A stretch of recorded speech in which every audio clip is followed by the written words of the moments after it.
เชิญครับเจ้าหญิงเจ้าหญิง เว้าดีๆเด้อ มาเลยครับน่าจะได้ เจ้า นะ หญิงหรือเจ้าแม่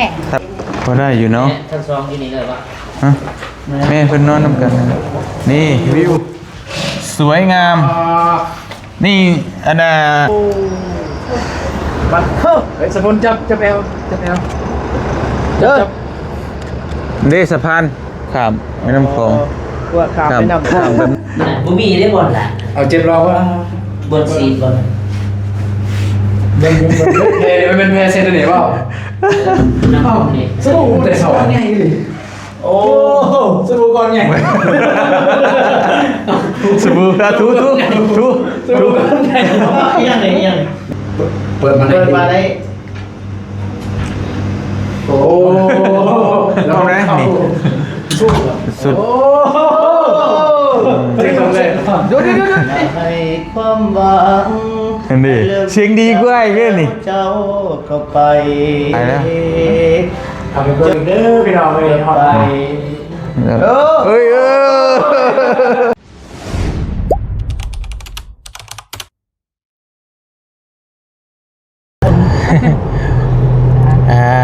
ไปพี่น้องกับบ้านนี้ก็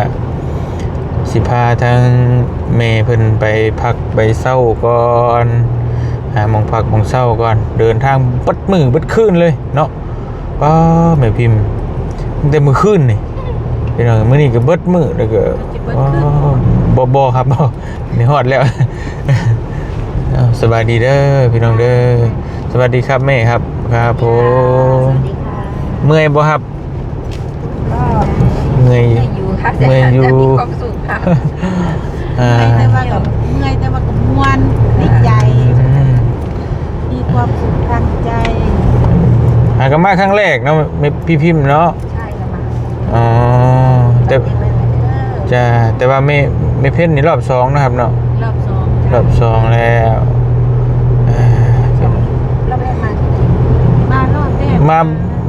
บ่าวจันทร์นะไปรับเนาะ จันไปรับครั้งแรกเขาบอ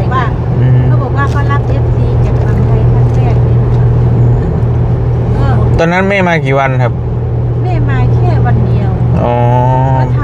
ไปเช้าเย็นกลับใช่ไหมครับ ำนอนคืนหนึ่ง อ๋อโอเค ทีนี้แรกว่าทำนอน2 คืนทำนอน2 คืนแล้วมาเขาไม่ให้ข้ามเลย อืม เขามาให้ข้ามทำจ่ายค่ารถค่าอะไรเพราะว่าเอารถมาเองเลย อ๋อ แล้วแม่ให้หลานพามาเอารถ ครับผม ทำรถก่อน ครับผม แล้วเขาบอกว่าของเยอะไม่ให้ข้าม ก็กลับไปนอนที่มุกดาหารบ้านญาติ กลับเข้ามาใหม่ ไปนอนบ้านญาติคืนหนึ่งแล้วทีนี้ชวนญาติไปด้วยกันไหมแล้วเขามีลูกสาวทำงานอยู่ด่านแล้วเขาส่งรถ10 ล้อออกเขาบอกว่าทำไมไม่มาหาหนูบอกว่าให้หนูเคลียร์ให้ แล้วทีนี้เขาก็โทรมาแล้วให้แม่มาถึงด่านแม่มาถึงด่านแล้วเขาก็โทรหาลูกน้องเขาก็มาเดินเอกสารก็ให้แล้วบ่าวจันทร์เนี่ยก็เอาผู้ใหญ่บ้านไปเด้ผู้ใหญ่บ้านไป ใช่ รับเด้ ใช่อ๋อตอนนั้นนะ แม่น โอเคเอาผู้ใหญ่บ้านไปรับ ไปเซ็นแล้ว จะไปไหนจะไปหาใครจะไปหา เพราะว่ามันยากตรงนี้เนี่ยเอาของมาเยอะเลยก็ เขาบอกว่าจะ ป ไประ มาณ ขาย นั้น เอาไปขายไปอะไรตำรวจแม่ซื้อขนมให้กินแม่ถ้าเอาขนมมาเป็นเข่งเขาให้กินตำรวจบอกว่าไปกักเขาไว้ทำไมเฮ้ยอยู่พวกตำรวจแต่พวกสัมภาระเนี่ยไม่ สัมภาระเพราะว่ามัน บ่าวจันทร์ก็ตามขึ้นไปข้างบนลงมาก็น่าจ่อยลงมา ไม่ให้กลับไม่ให้ไปทีนี้วันหลังเขาบอกว่าเอาผู้ใหญ่บ้านมาจะไปบ้านไหนจะไปแจกบ้านไหนของเยอะแยะจะไปขายหรือเปล่าพูดไปนั่นเอง ทีนี้ตำรวจเขาว่าเฮ้ยเขาก็มาแจกให้ลูกบ้านประชาชนก็ไปกักเขาไว้ทำไมจะไปขายทำไมคนเข้าใจคนเข้ามาขนาดนี้รู้เขาสิไอ้น้าเนี่ยเขาเป็นโรคเกาต์อยู่ไอ้แถวนี้เขาหมุดใหญ่ๆเขาก็เดินกระเพกญาติที่อยู่ทหารดูสภาพเขาสิเขาก็จะไปทำบุญจริงๆแหละพวกตำรวจว่าเดี๋ยวพวกนั้นเขาไม่ให้ผ่านมารอบ2ที่ฝั่งไทยอ้าวแม่เมื่อวานก็ไปวันนี้จะไปอีกแล้วเหรอเอาไม่ได้ข้ามได้หมู่บ้านเอ้าทำไมล่ะทำไมไม่ได้ข้ามไปถึงโน่นเหรอก็ไม่ให้ข เคพี่น้องมาฮอดสวรรค์เขตแล้ว ถึงสวรรค์เขตวงเวียนไดโนเสาร์ มันมีห้องหมุนคนบุตรกระถิ่นห้องเห็นชุดแบบนี้เนาะชุดฟังแบบนี้เนาะเสาร์นี้วันนี้ งานเราได้บอลพักที่นี่เหรอคะ ก็จะให้พักด้วยกันนี่แหละเพราะว่าเวลาเผื่อว่าไม่อยากไปนู่นไปนี่จะได้มีรถพาไป ครับผมไปกินข้าวกินปลาเผื่อว่าจะ มันไกลเหรอมันไกลเราเดินไปไม่ได้เหรอ อ๋อมันก็ได้อยู่แต่ว่ามันก็ไม่อยากให้ไปแบบลำพังนะมันอันตรายกลัวความปลอดภัย ก็เนไปด้วยกันนั่นแหละ ครับ ก็มันกลัวอันตรายแล้วก็มันขับรถไปดีกว่า มันมืดยังที่พี่เมย์ว่าอะไรเห็นมันมืดมันอะไรมันไม่กลัวมันไม่ปลอดภัย แต่ว่ากินอยู่ในโรงแรมก็มีอาหารสั่งได้เหมือนกันครับผมอืม ขอนอนหลับ ครับผมแล้วก็มันจะสะดวกอยู่ข้างๆก็มีเซเว่นใช่ครับก็โอเคอยู่ ใช่ครับก็เผื่อว่าอย่าเผื่อว่าอะไร เราทานข้าวอันนี้แค่มื้อเดียวเองเนาะ เนี่ยแหละ เพราะว่าตอนเย็นหนูยังไม่ได้ทานนะที่รถเลย กินกับแล่นดู ทาน เขาเร่งดู แล่นดูเอาอีกแล้วแล่นดู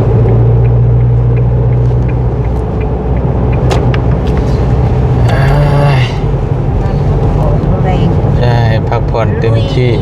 รีบได้ของจะได้ยังไม่ได้กินเลยเบาลิศพี่ปิ๊กก็เป็นเพื่อนเขาแล้วเขาก็ทักถามอยู่ อ๋อก็ไปทางบ้านเบาลิศก็ได้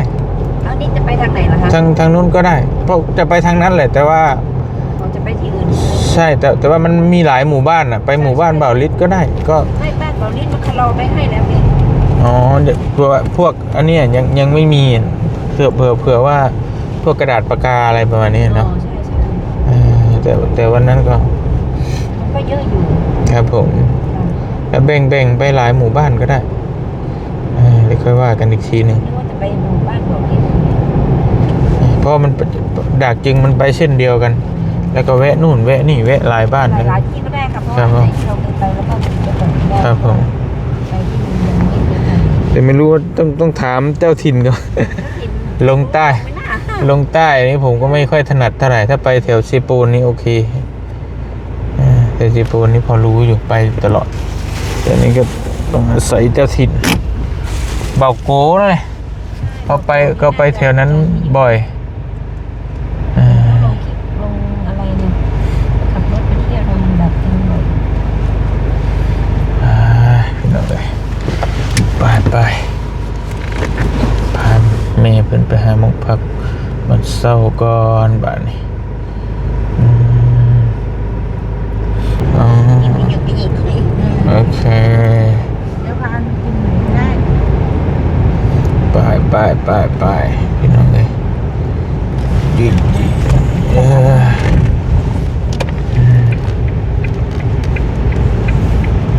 นี่เซเว่นใกล้ๆเนี่ยครับเนี่ยเซเว่นข้างหน้าเซเว่นอีเลฟเว่นเซเว่นมีทุกอย่างเหมือนกันกับประเทศไทยไปบีบริโอเตล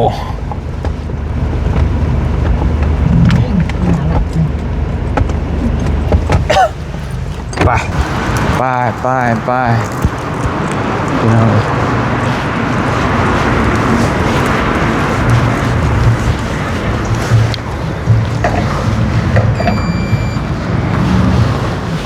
สบายดีจ้ามีห้องว่างบ่ โดยแล้วเป็นห้องใบใดไอ้เตียงเดียวหรือเตียงคู่จ้ะ เตียงคู่แบบนี้ห้องเท่าไหร่ ตัวนี้840,000กีบบรมอาหารสัตว์ อันนี้เด้อันนี้บ่1,200นะบ่ โดย โอเคแล้วก็เอาห้องหนึงแล้วห้องเตียงใหญ่กับเตียงน้อยมีบ่ นี่จ้ะ ห้องเท่าไหร่ จะเป็นตัวนี้เตียงใหญ่หนึ่งเตียงน้อยหนึ่ง โอเคเอาห้องนี้ ตัวนี้ห้องหนึ่งแล้วก็เตียงคู่ห้องหนึ่งไว้ ประมาณโอเคประมาณ เป็ นี้ น2ห้องเหมือนเดิม ครับเดี๋ยว เตียงต่างกับ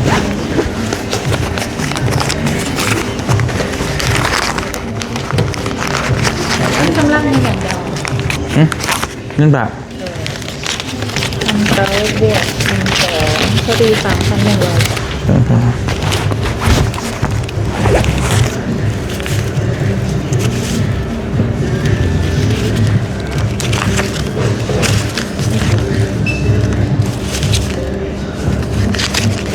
100เป็นเงินกีบเท่าไหร่ 70,000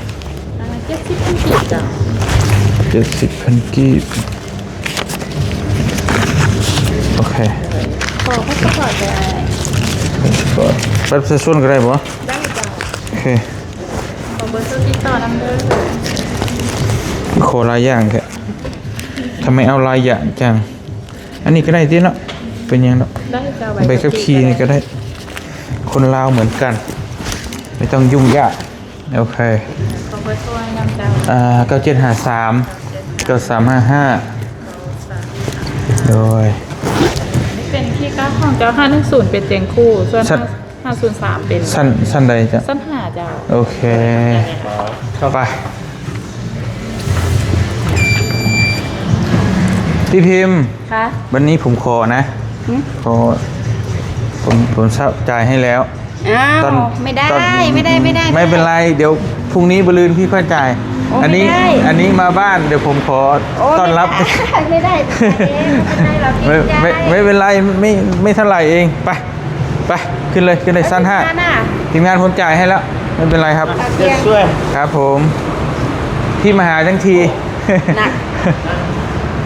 ไป ไป เพชรค่ะ ครับจ้ะ ปล่อยอยู่ในนี้ ไม่รู้ว่าจะถูกใจหรือเปล่ามาเลย เชิญครับ เข้าได้ เชิญครับเชิญเจ้าหญิงเจ้าหญิง เบาดีๆนะ มาเลยครับ ได้ปะ น่าจะได้ เจ้า นะ หญิงหรือเจ้าแม่ แต่บ่ได้มันต้องดังโอเคได้อยู่ กันบุรีมานี่บ่ได้เลย เอาอีกแล้วเบาลี ใส่ลายแล้วเนาะ มันคือบุหุง สันทะ เนาะกดอยุ่ฮะมันบุหุง ไปซื้อได้มันหนักเข้าบอก มาสิลอง ไม่ได้ น่าจะไม่ได้เนอะถ้าเป็นชั้นหกก็ได้ยังไง เอาจะหน่อยลงคืน เฮ้ย มันจะเปิดสันหาจังคิดว่าอ๋อดีกว่า เดี๋ยวมันไม่ให้ขึ้นแต่ชั้นคู่อะ จนสิ ชั้นขี้ไม่ได้ชั้นห้าต้องขึ้นชั้นหกไปเอากดชั้นหกลองเบิ้งฮะมันบ่ได้ เบิ้ง นี่ มาฝาก บ่ได้ย่างลงเอา อันนี้ชั้นหก อันนี้ขึ้นหกเหรอ ใช่แล้วมันไม่ได้ชั้น4ชั้น5ก็ไม่ได้ เอาหกวะ มันบ่ได้ ลอง ได้นี่อย่าได้ย่างลงเอาไป เป็นหัว ไปบ่เป็นไง เลสันหา นี่ไง โอเคเอา มันให้ลงเนาะสันหา เดี๋ยว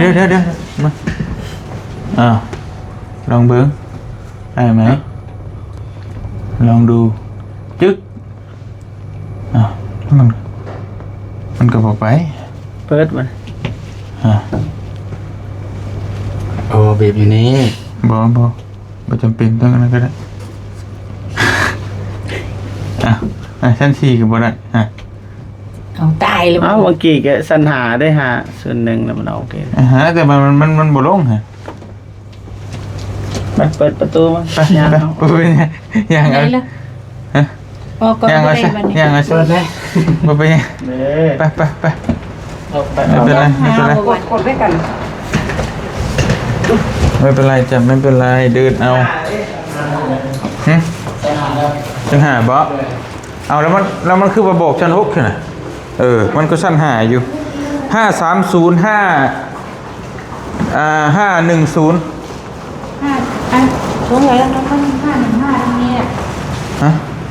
ลงเลยแล้วตรงนี้ นี่510นี่ตรงนี้ฮะโอเค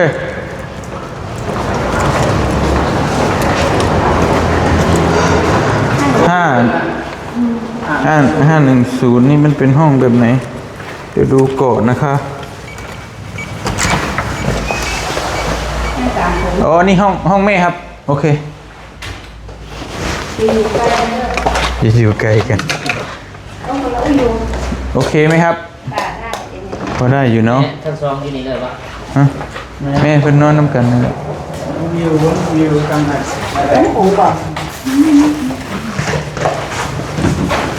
เสือปั๊บทั่ว ปัดโทษ เอ้าก็บอกว่าเอามาไว้ในตู้แม่เอามา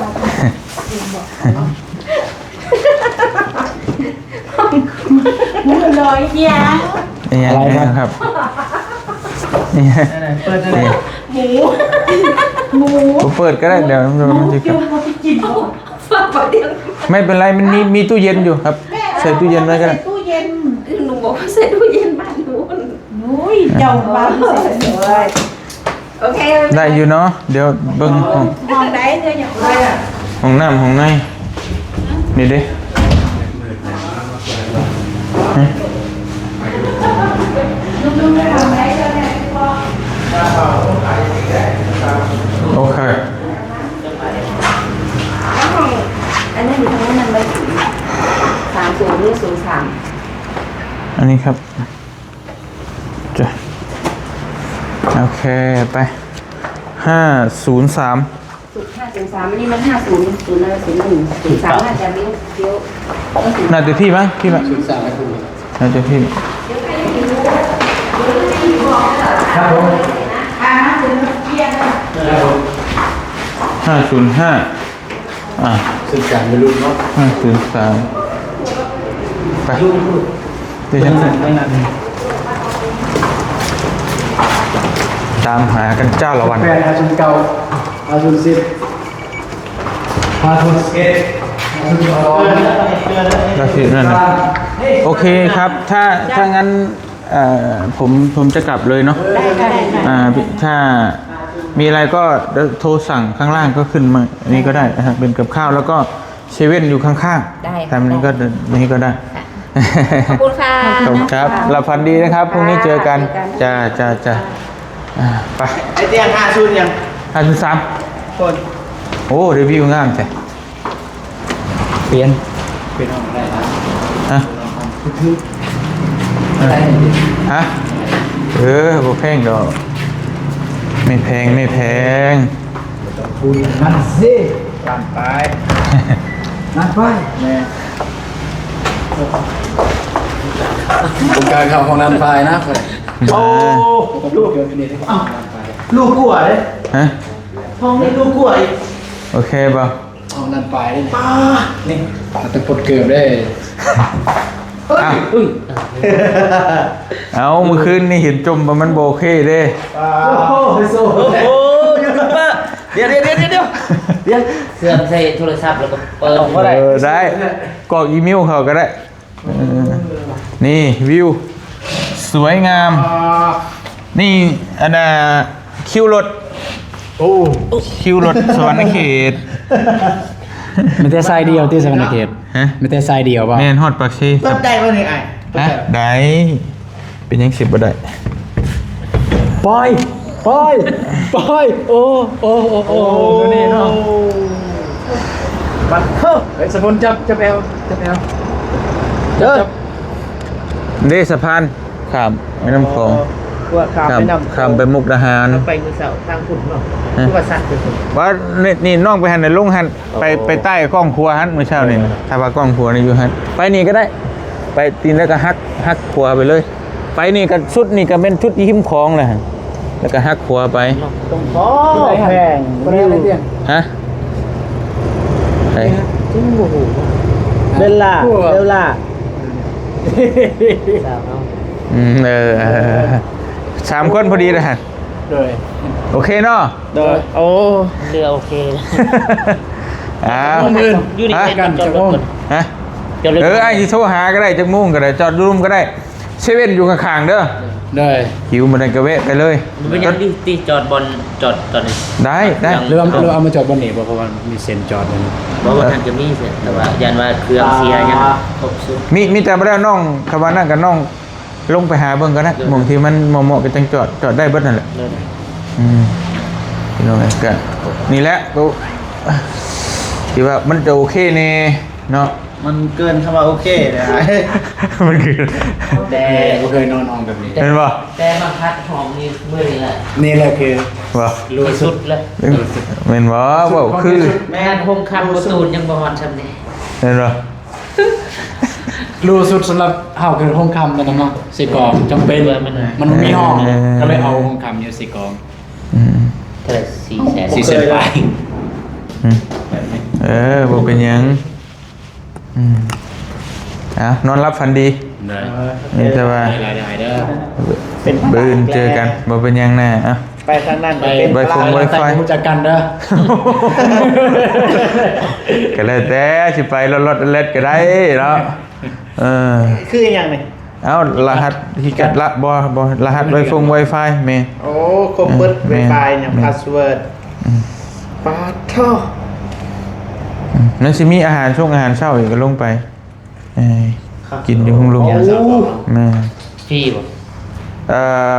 ถ้าตะเกาน่ะฟรีแต่บ่ได้ถามเมื่อกี้นี้ว่าจังว่าฟรีหรือฟรีแต่มันก็น่าจะฟรี น่าจะฟรี นะ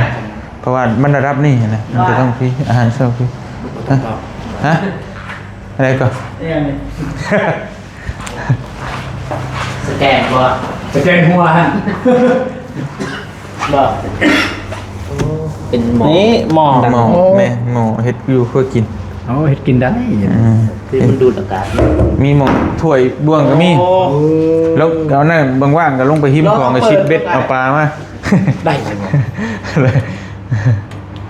ปาก โอ้ยโอ้มันดูด ดูดอากาศเด้เวลาเฮาหมอข้างพดได้ให้มันห้องมันจะบ่อัพเด้ แม่น นี่ห้องน้ ห่วยยินกันนี่เขาใส่ก็ได้นี่ตูดเปิดมันล้างเองอยู่แล้ว ก็คือมีระบบเลยเนอะ เออ ล้างเองนะ ระบบล้างเองก็ จังหวะบ่มีได้บ่ล่ะ เอาเจ็บรอบว่า บ่ซีดบ่ เป็นเพลย์มันเป็นเพลย์เซนเตอร์เนี่ยเปล่า แม่ แต่สองไงฝากอันนี้ก่อน ต้องนั่งก่อนแล้วจังได้ เหมือนโบกาเลยโบกาใส่ อดบ่เปิดช่องก็อดบ่ วันนี้ก็มี นี่นี่ว่าน้ำอุ่นกัน มันดูนี่ว่ากดว่า ซ้อนเมื่อไง เฮ้ยบ่มันสิช็อตนี่เด้พี่สิกล้าแก้ชงโอ้บิดบัวได้เลย บ่เขาบ่ใช้ฉีดเขามีแต่ใช้ทิชชู่แท้เสร็จแล้วแม่นนี่ มันอุ่น โอ้ยอยากให้มันอุ่นดิ แบบตอนเช้านะมันเย็นๆนะแบบ มาดูก่อนว่า โอ้สบายนี่นี่ อันนั้นมันจะล่างซื้อ อ้าวน้ำขึ้นหรอ เอามันกำลัง กดข้างไว้มันทันได้มามั้ยมันน้องกดลงดิมันกำลังนั่งครับ บ่เจ็บอันนั้น อ้าวแหวนนั่นนี่อ้าวบ่เห็นนะคุณสมาชิกจางบางอย่างนี่ น้ำนี่ สบู่เนี่ยก้อนใหญ่เลย โอ้ สบู่ก้อนใหญ่ สบู่ทุ สบู่ก้อนใหญ่ ยังไงยัง โอเคมั้ย บ่เลย เปิดว่าก ระเป๋าอียงกระเป๋าอียง ไว้ขลุดตุกมาแต่ของใน เอาลองเบอร์คนจะปวดเกิดจะลอง โอกาสอะไรนี่ จับเลย เอานั่นเซเลยบัดนี้เซน้ำเละ เปิดมา เปิดมาได้โอ้ ระบบเข้าพุ่งไส้พุ่งไส้พุ่งไส้ ยังไม่ต้องเล่นจะติดขาด อัดอีกอยู่ น้ำยัง น้ำอุ่น เมนที่มีน้ำอุ่นน้ำเย็น ตัวได้น้ำอุ่นน้ำพอดี สบู่จังนี่เนาะสบู่ ฉันน้ำอุ่นนั่นเปิดใช่เป็นยูว่าตัวนี้นะ เป็น จะเป็น ตัวนี้นะใช่เป็นแมนพวกแชมพูเศร้าหัว จะต้องมีบ้าง มันจะมีแชมพูแล้วก็สบู่ โมแม่นะมันจะได้มาตรงนี้ ไปพูด บีบคมเข้า ก้ม เข้านั่นเอง เอามาเอ้ยนะใส่เลย มันนอกเลยเลย ผสมกันนอกเข้ากัน อันนี้กันนี่แหละเวลานั่นกับแปรเป่าผมเมน มืออะไรมืออื่น เอาเลย สบายเนาะซ้ บ้านรับห้องเฮานี่บ่ไปใส่อะไรอยู่ นี่นี่โอ้อันนี้น้ำอุ่นก็มี มี นี่ คืออาแม่นก็ได้ อ่าโอ้ย บ่ไปใส่เลยได้อยู่ห้องคน อืม ไป10,000นั่น นี่เด้อันนี้มีชุดพร้อมเลยนี่ สุดเหรอ สุด โอ้พอดีมาเสร็จแล้ว เดี๋ยวดิ เกิบ อ๋อหน่อยเกิบ สิได้ใส่ชุดแบบในหนัง เอาไม่ได้สองคนได้เลยหนู เป็นให้สองคนเนาะ ไม่ได้สองคน แก แต่ต้องมีเป็น2คน เปลี่ยนกันใช้เปลี่ยนกันใช้ ลงไปคอว่าเพลง เด้ตัวนี้เด้ 3 4 อืม นี่ฟาชิดหน้านี่ อันนี้ก็ไว้เบิ่งโทรทัศน์อ๋อ ได้เลยบ้าง อยากได้ห้องแบบนี้ หมอคันน้องไม่เหือนนี่เฮ็ดแบบนี้ห้องหนึ่ง บ่แท้ทำอิฐท่านเคยไปเทื่อนึงนะไปอยู่กรุงเทพนี่แหละว่าคุณไปเห็นกับประตูนั่นแหละว่าคิดในใจนะถ้าว่าเฮามีเพื่อนมาเซียนห้องแบบนี้ อืม แล้วมาเห็นตัวนี้อีกเสาแบบเลยนะ แห้งคักตัวนี้ แม่นแบบนี้แหละ มันมีคักกว่านี้อีก จังหวะ มีกว่านี้ ท่านพ่อ อืม ตัวไหน คืออยู่ไอ้เคยไปพักอยู่คักกว่านี้ ถึงปิดจ้ะ แต่ว่านั่นนะบ่ได้เช่าเองผู้ใหญ่เพิ่นเช่าให้ ไทยบ่ ฮะ พัทยา แม่อยู่ไทยอยู่ไทยก็ไปพัก คักกว่านี้บ่พัทยา คักแหล้ว อันนี้ห้องก็ครับวิวอีก นะครับอันนี้มันก็ซ้ำนี่แหละก็เหมาะสมอยู่ก็ธรรมดา ที่ถ่ายไว้แล้วก็ให้บางเทื่อเฮาถือเด็กถือหยังก็ให้สร้างเพิ่นเฮ็ดแบบนี้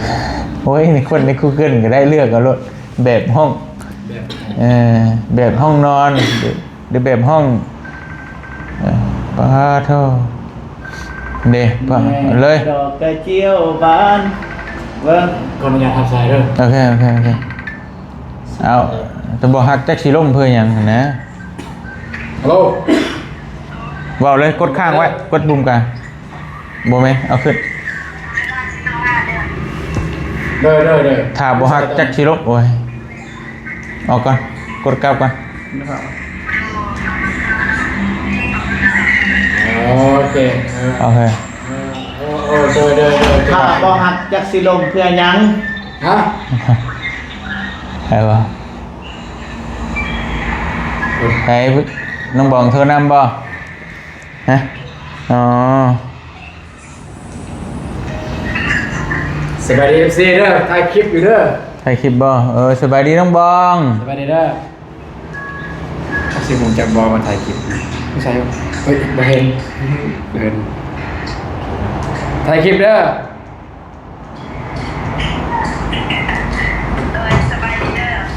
สบายดี สบายดีน้องบองพากันเฮ็ดหยังสบายดีน้องเลยพากันเฮ็ดหยังคือเสียงจะเซลอยู่เอ้าหัวละบัดฮะยิงเข่าบ่พุ่นน่ะสบายดีโป้มีแต่ผู้สาวพากันไปทางใดไปใช้พากันไปใช้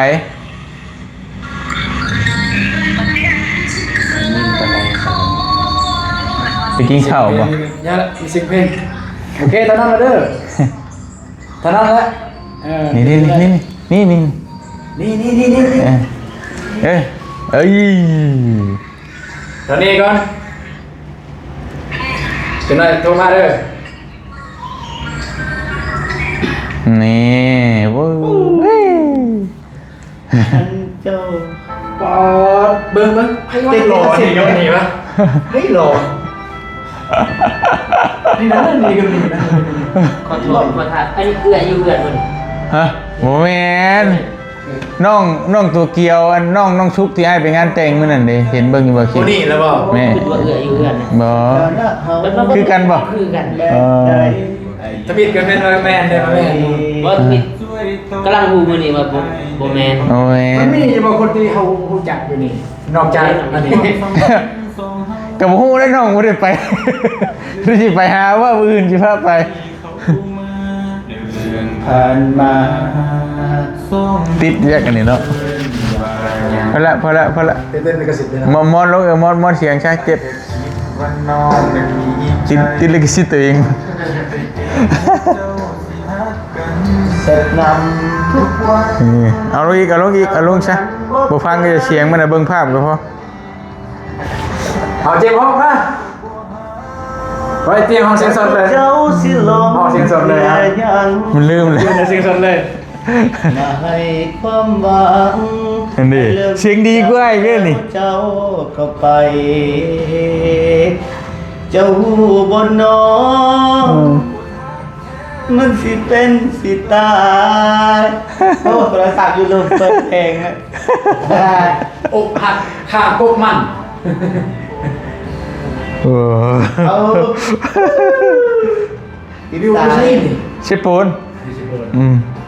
เอาแสดงว่าน้องคนนั้นอยู่เซโปน บ่ไอ้ถ่ายต่างหากถ่ายลิปซิงค์มาติดลิปซิงค์มาตัดต่อกันนี่สิ ตอนต่อไปถ่ายคลิปแล้วกันถ่ายเลย แม่นถ่ายประกอบถ่าย ในบะเมกนี่ เอาก็ไอ้ถ่าย เวลาเดี๋ยวบะเมก น้องเมฆเสร็จแล้วเปลี่ยนกันเลยบ่ยากนะนี่ประตูนี่มึงโง่ก็ไปชื่อหันข้าวมันไปมันจำถึงเงามัน นี่อย่างพี่ซีเคยตีอย่างนั้น เออ ตัวซีบางอย่าง สี่สวนนี่เด้ สิบนะ นี่เด้นี่เด้เออเด้ประตูเนี่ยใส่หมวกเชียร์ไล่จะกู้ โพสเลยดู ลิ้นเต็มที่ละ จะมีอยู่ 300,000 หาแสนปลายแล้ว ขับไปเบอร์อีกเด้อพี่น้องเลยฮอตไลน์ เอ้ยภาษาก็ตกใจเลย มีขั้นโตอยู่ภาษาเนี่ย ฮะ ภาษาเนี่ย ได้ก็แบ่งให้เพิ่นสองลาบ ได้เท่าไหร่อ่ะ ฮะ ได้เท่าไหร่ ได้300ปลายเดี๋ยว300ปลายอืม ฮะจะลงเป็นยังฟังคุณใส่พวกหักแทนนี่เลยพวกหักแทนเลย โอ้ยปกติเล่นเสียโอ้ยมาตีดอกนะเวอร์ฮัก มันบ่มีคนเลยแต่ก็เฮ็ดได้หลายนะเฮาก็เล่นไปเพราะมันนั่นที่จริงมันต้องแบบคนห้องนะบ่ลิดนะให้คนอื่นไปเลยก็ได้นะแต่มันบ่มีคนลิด ไอ้ยังเป็นเด็กไม่ใช่เปลือก เอาเดือใจเด้กับซุปขี้ดินเด้ แบบโอ้หักแต่ไปยังรู้อยู่แล้วในเจ็บในบ่เจ็บ อันนี้เมืองน้องอันนี้เมืองน้องใกล้ที่โปนเนี่ยต่อกัน ยิ้มเลยนะโอ้บนโอกาสมียิ้ม เทสช่างกระเทือบ่ได้ดิมันแบบว่า คือสิไลน์ช็อตเยอะสุด หลายช็อตและบอกคนมันบ่ได้อกหักเนาะบ่ได้อกหักก็เฮ็ดเอานะมันบ่ได้คือบ่ได้เด้อบัดนี้ก็ถือว่าโอเคโดยรวมก็โอเคอยู่ เตียงทองชาแนลสนับสนุนโดยเงินใครเขาในเราแม่เขาเองใจต้น โอเคเนาะไปเนาะไอ้กลับปลาเด้อ เจอกันยูสเตเลอร์มือ นั่นมีแต่ออกพี่เลยเดี๋ยวไอ้จะวนมาหับก็ได้ โดยคนน้องถ่ายอยู่นี่เนาะ เนี่ยเพราะว่าน้องมาเมื่อนั้นเป็นอะไรเส้นทางน่ะยากบ่ ยากตั้งแต่ รักษาที่ผ้านั่นแหละเพราะว่าไอ้หูแล้ว ทางมันเป็นอะไรแล้ววันนี้มันจะมีอีกเพราะว่าเมื่อนั้นน้องมาพี่ลัดมาใจชิโน่เดี๋ยวโค้งมาพี่แต่ว่ามันมีอีกทางหนึ่งโค้งไปจะรักษาที่ผ้าที่ มืออื่นเนี่ยมันรักนี่เลยเนาะทาง เงินโค้งไปพี่เลยแล้วออกรักษาที่ผ้าคือบ่ได้เข้าไปตั้งชิโน่น่ะออกทั้งมีเลยไอ้สิวนลงมาให้พี่เลยก็ไปเลยมันจังบ่ยากมีแต่ยากมองเดียวเนี่ยยากสุดเลย คืออะไร บ่เจ็บ วินหัวเลยคลิปอันนี้ วินหัวโอเคไปพักผ่อนเต็มที่เด้อ ได้ นอนรับผ่อนดีมีหยังก็นั่นแหละพออ้ายก็จากเมื่อพักผ่อนในกำจิพาไป ไปจะไป กิ ส่ น ง ข้าว ขึ้นรถ ส่งขึ้นรถอีกโอเคไป ตามไปเอาเครื่อง อ๋อเหมือนจะดีอยู่แล้วถอดคีย์การ์ดเด้อ อีกการเดิน นะ เดิน อยู่พนักงานเก่านะหูอยู่ดอกหูระบบอยู่ดอกนี่ก็อยู่พี่น้องเลยโรงแรมบีโฮเทลนี่ก็เฮาเคยพาผู้ใหญ่หลายคนมาพักอยู่เนาะอันนี้ก็บ่เตียงเคยคุยกับผู้จัดการเพิ่นอยู่นี่อยู่ตัวหนึงเพิ่นให้รีวิวให้ อยู่แต่ว่าบ่เตียงบ่มีเวลาพอดีไปอันน่ะไปฟิตเนสก็ได้เด้อทั้งลุมแม่น พี่บ่นี่ แม่น พี่ว่า ออกกำลังกายเนาะ แม่ ต้นแล้วไปออกกำลังกาย โอ้พอได้เอาผ่าน อันนั้นถือเจี้ยนั่นเด้ถืออันไอ้ให้ก็นี่เด้ นั่นแหละมีคำแนะนำอยู่ฮะ นั่นแหละเข้าไป นี่ เพื่อมันกำหนดให้2คน จังหวะก็ขอเพิ่นเอาเป็นหยัง พอได้ยูทูบเบอร์เลย ยูทูบเบอร์มาหา จักสั้นแค่เลย ฮะ7บ่ไอ้ก็บ่แน่ใจ 1 2 3 4 5 6 แต่ว่าบ่เตียงเคยได้คุยกับผู้จัดการเพิ่นเจ้าของนี่เป็นคนไทยผู้จัดการเพิ่นก็เป็นคนมุกดาหารนี่แหละคนไทยมาลงทุน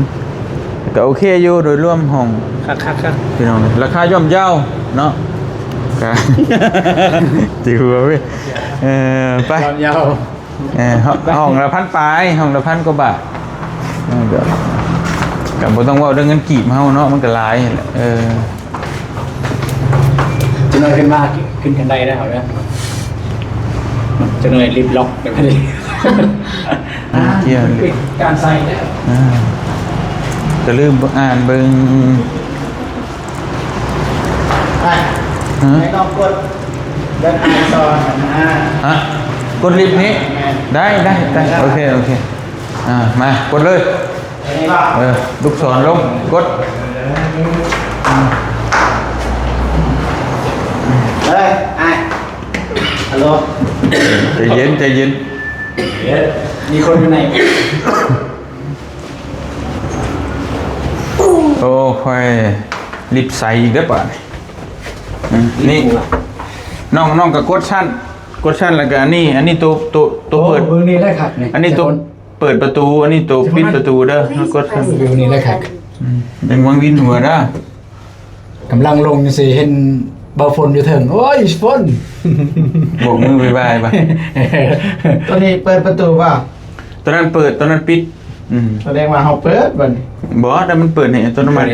เผื่อมันปิดแล้วเขาเกิดข้างไว้ก็ได้จะกดก็ได้ มันก็เปิดให้ทางนี้ได้ไหม ไป แบบนี้เนาะ หิวข้าวหิวน้ำกาแฟกับมานี่แหละนั่งสั่งกินได้เลย เลย เด้อแต่อันนี้ สิดูพูดตาม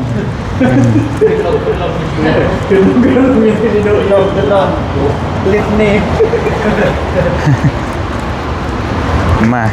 ที่จริงจอดไว้นี่ก็ได้ผลเลยแม่นเพราะแม่นเพราะว่าหรือว่าย่านฝนตกก็แม่นแต่ว่าบ่ตกหรอก มาต้มแล้วกัน มาพี่นี่เซเว่นเด้อ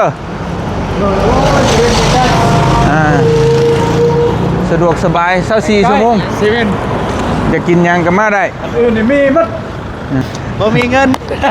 กินหยังบ่อะไรอยากแล้วบ่ให้พาไปซื้อกินแล้วบ่อยาก อย่า บ่ ผ่านนะทางนี้นะ ฮะ จะเนยว่าพัดจะเนยว่าย่างกายบ่เจ็บบ่อยากย่างกาย ไปย่างกายให้ เลยนี่ พอฮู้อยู่เจ้าน้อยจึงไปก็ได้ โอเคครับว่านั่นก็หิวแล้วบ่ ย่าง อยู่ ยืมอยู่ สิไป มีแต่ว่า ออกกำลังกาย น้องอาบน้ำมันในหิวก็ย่างลงมามันสะดวกสบายอยู่ แต่ว่าหิมของก็คือเข้าไปเมื่อคืนนี่แหละจะพอจื้ออยู่บ่ลงไปหัดตูดไปหัดแล้วก็คือว่าไงคือออกไปทั้งเสร็จนี่น่ะเป็นหิมของไปเลยฝั่งนึงแต่ง่ายอยู่มีแต่ว่าฝากโทรถามเมย์เพิ่นได้ใดก็พามาซื้อก็ได้แต่ถามเมื่อกี้เพิ่นว่าบ่อยากพี่น้องก็เลยไม่ใช่ว่าอ่ะแล้วอยากก็ให้เพิ่นลงมากินเพราะว่าเฮาก็สิกลับไปพักผ่อนก่อนบ่เตียงบ่ได้นอนเลยเมื่อคืนนี่ก็ได้นอนน้อยนึง วันนี้ไอ้กลับแล้วไปนอนเลยเด้อ โดย ไปนอนเลยได้ม่วนนะเป็นอื่นนะ แม่นบื้นเจอกันได้อน้องเด้อ มื้อเจอกัน โดยบื้นเจอกันอยู่ดีมีแฮง ดีมีแห้ง รับฝัน เจ ดี อกันเมฆ โอเคไปพี่น้องไอ้บื้นเจอกันสวัสดีเด้อบ๊ายบายไป